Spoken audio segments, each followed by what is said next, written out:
नमस्कार. अंजली किचनमध्ये तुमचे खूप खूप स्वागत आहे. चला तर आज आपण रव्यापासून छान असा नाश्त्यासाठी पदार्थ बनवू. तर त्यासाठी बघा, एक वाटी इथं मी रवा घेतलेला आहे. तर रवा मी फुल वाटी भरून घेतलेला आहे. एक बारीक रवा घ्या, जाड रवा घ्या, कुठलाही घ्या. दही लागणार आहे आपल्याला 1 कप. एक मिरची कट करून घेतली आहे. त्यानंतर आपल्याला एक कांदा बारीक एकदम चिरून घ्यायचा आहे. एक टोमॅटो पण बारीक चिरला आहे. एक काकडी आहे ती आपण इथं किसून घेतली आहे. कोथिंबीर लागेल. त्यानंतर 2 मिरच्या, 2 लसणाच्या पाकळ्या कट करून आपण त्या टेचून घेतल्या. थोडं जिरं, चवीनुसार मीठ लागेल, तेल आणि पाणी लागणार आहे. तर सर्वात आधी आपण इथं रवा येतो मिक्सरच्या भांड्यात घालून घेऊया. जाड बारीक तुम्ही कुठलाही रवा घेऊ शकता. त्यानंतर त्यामध्ये 1 कप दही टाकूया आपण. थोडं आंबट दही मी वापरलेलं आहे. त्यानंतर पुन्हा 1 कप पाणी घालून आपल्याला हा रव्याची छान अशी बघा बारीक एकदम सरसरीत पेस्ट बनवून घ्यायची. त्यानंतर बघा आता आपण लगेचच एका साईडला कढई ठेवते. कढई तापली की त्यामध्ये आपल्याला 2 चमचे तेल टाकायचे. त्यानंतर त्यामध्ये आपल्याला फोडणीसाठी थोडंसं जिरं टाकायचे. थोडा हिंग पण टाकूया आपण. त्यानंतर बघा आता मिरचीचे तुकडे टाकलेले. जर लहान मुलांना पाहिजे असेल तर कमी प्रमाणात तिखट करू शकता तुम्ही. तर इथं मी मिरची कमी प्रमाणात वापरलेली, कारण आपल्याला लहान मुलाला पण खायला द्यायचं आहे. तर इथं बघा त्यासाठी आता इथं कांदा पण परतायला टाकलेला आहे आपण आणि कमी मिरची टाकली. तुम्हाला तिखट लागत असेल तर तिखट तुम्ही करू शकता. तर इथं बघा आता 1-2 मिनटं आपल्याला कांदा टोमॅटो चांगला परतून घ्यायचा आहे.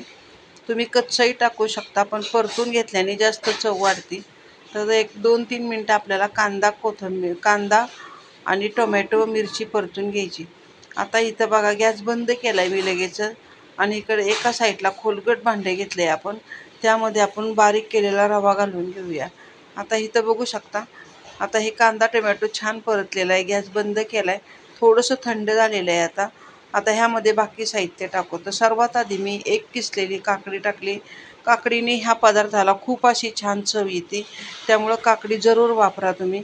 त्यानंतर कोथिंबीर टाकली आपण थोडी जास्त अशी आणि परतलेला कांदा टोमॅटो मिरची ती पण टाकून घेऊया.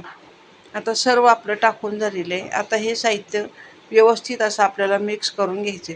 आता ह्याच्यामध्ये आपल्याला इनो लागणार आहे तो पण टाकून घेऊया. तर इथं बघू शकता तुम्ही अगदी थोडासा पाव चमचा इनो मी इथं वापरलेला आहे. तुम्ही खाण्याचा सोडा पण वापरू शकता. आता इनो चांगला मिक्स करून घेऊया आणि त्यानंतर चवीनुसार आपल्याला ह्याच्यामध्ये मीठ पण टाकून घ्यायचे. आता चवीनुसार मीठ पण टाकून घेतलेले आहे आपण. तुम्हाला आवडल्यास थोडीशी साखर पण तुम्ही टाकू शकता. तर इथं बघू शकता सर्व साहित्य छान मिक्स झालेलं आहे आता. आता आपण गॅस लावला आहे आणि गॅसवर आपण इथं तडका पॅन ठेवलेलं आहे. तर तडक्याच्या भांड्यामध्ये आपण हा पदार्थ बनवणार आहे. व्यवस्थित असं मिश्रण चांगलं घट्टसर बघा. आता हे किती घट्ट आहे हे तुम्ही बघितलंच आहे. तर ह्याप्रमाणे आपल्याला जसं आप्पे करतो त्याचप्रमाणे आपल्याला हे पीठ तयार करून घ्यायचे. आता इथं बघा तडक्याच्या भांड्यामध्ये 2 चमचे तेल टाकले आणि ह्याच्यात आपल्याला आता हे मिश्रण आहे ते टाकून घ्यायचे. तर साधारण बघा इथं अर्धी पळी आपण मिश्रण इथं टाकलेलं आहे. गॅस मिडियम ठेवलेला आहे, एकदम बारीक आहे. आणि त्यानंतर पुन्हा ह्याच्यावर थोडंसं तेल सोडून घेतलेलं आहे आपण. तर इथं बघू शकता 1-2 मिनटं आपला हा पदार्थ येतो चांगला खालच्या साईडने आपल्याला मस्त भाजून घ्यायचा आहे.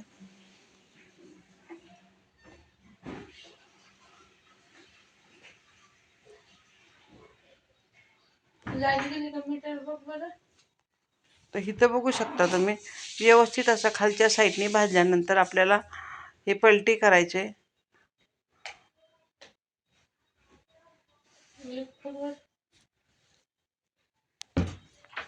तर इथेच बघू शकता तुम्ही. आता आपण इथं हा पदार्थ येतो आता पलटी करून घेतलेला आहे. खालच्या साईडने छान असा बघा मस्त असा ह्याला रंग आला आहे, म्हणजे छान तयार झालेला आहे. आता पलटी केल्यानंतर सुद्धा आपल्याला 2 मिनटं चांगलं ह्याला भाजून घ्यायचे आणि त्यानंतर आपल्याला इथे एका ताटामध्ये काढून घ्यायचे.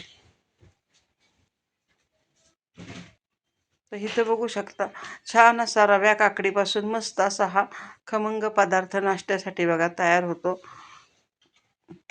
आता लगेचच आपण दुसरा इथं टाकून घेऊया.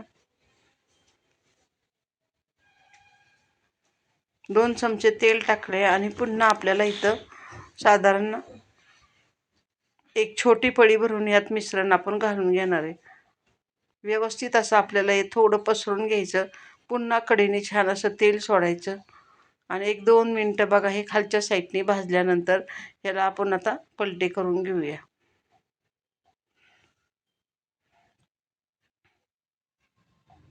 तर इथं बघू शकता सहज असा आपला हा पदार्थ येतो. पॅनमध्ये बघा हा पलटी होतोय आणि मस्त असा हा कुरकुरीत असा रव्यापासून हा नाश्त्यासाठी पदार्थ आपला तयार होतोय. तर इथं बघू शकता दुसराही आपण हा पदार्थ व्यवस्थित असा बघा छान असा खालच्या साईडने भाजून घेऊया.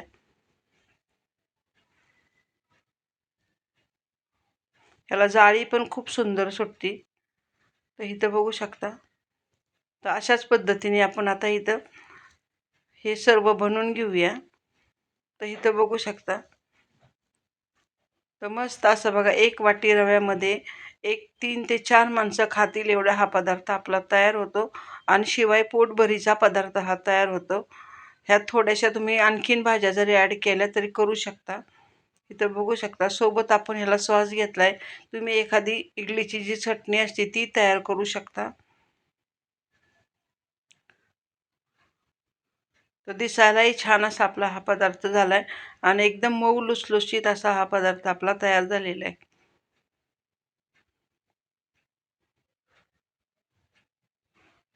तर तुम्हाला आता तोडून दाखवते. इथं पाहू शकता अगदी आतपर्यंत छान असं हे शिजलेलं पण आहे आणि मस्त अशी ह्याला जाळी पण सुटली. सोबत आपण सॉस घेतलेला आहे. अगदी नुसतं खाल्लं तरी हा पदार्थ चवीला एकदम छान लागतो. पहिली गोष्ट म्हणजे मुलं हा पदार्थ आवडीने खातील. तुम्ही डब्यात पण बनवून देऊ शकता, नाश्त्यालाही करू शकता. तर रोज जर पोहे उपीट खाण्याचा कंटाळा आला असेल तर अशा पद्धतीने तुम्ही पदार्थ बनवून खाऊ शकता. आणि आजची जर रेसिपी तुम्हाला आवडली असेल तर चॅनलला सबस्क्राईब करा, शेअर करा, कमेंट करा. धन्यवाद.